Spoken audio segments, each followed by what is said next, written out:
In the counties as well, these efforts should be coordinated jointly by our governors and county commissioners as devolution continues to show its power to deliver to Kenyans. I want to applaud the work currently being undertaken by the Council of Governors, and indeed all individual governors in counties. And we have agreed with Governor Oparanya, who is with us today, that governors will work with county commissioners in every county to ensure that support to our vulnerable fellow Kenyans is delivered seamlessly. I also look forward to development partners and charitable institutions, as well as individuals, enabling the COVID-19 fund to support well-structured efforts such as these can deliver cheap and subsidized food into areas of greatest need. An example of such promising efforts include one being structured by Kenyan high technology food and consumer goods distributors and horticultural pack houses that are linking farmers and vendors in delivering affordable and accessible food to our people.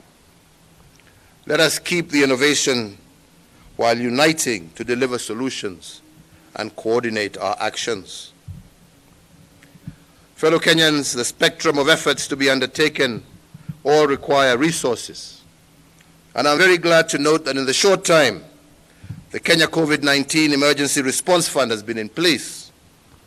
We are racing towards realizing contributions amounting to some 1 billion Kenya shillings.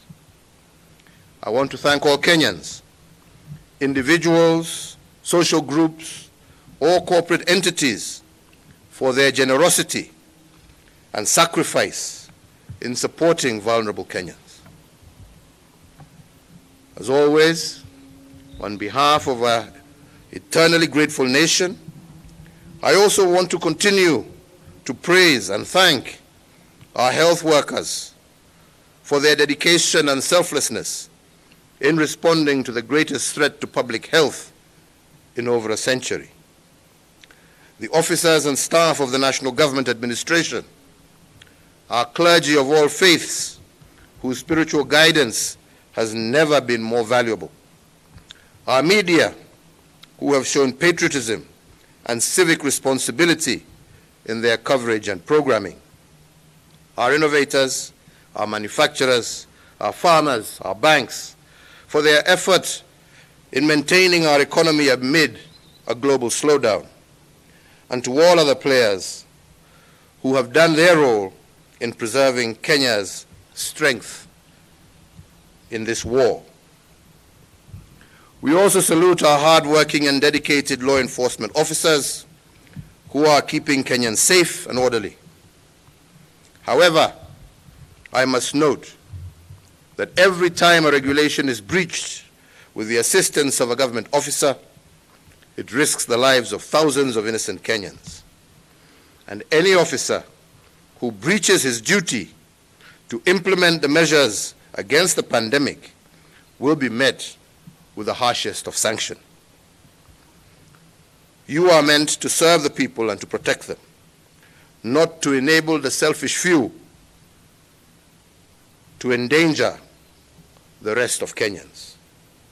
If you are in charge of a police station or a county commissioner or a chief not doing your job, you must realize that there will be consequences. In the same breath, I also want to condemn in the strongest way possible those of us who can assault or interfere with law enforcement officers doing their job. And I want to reiterate once again that any such action will be met with the full force of the law.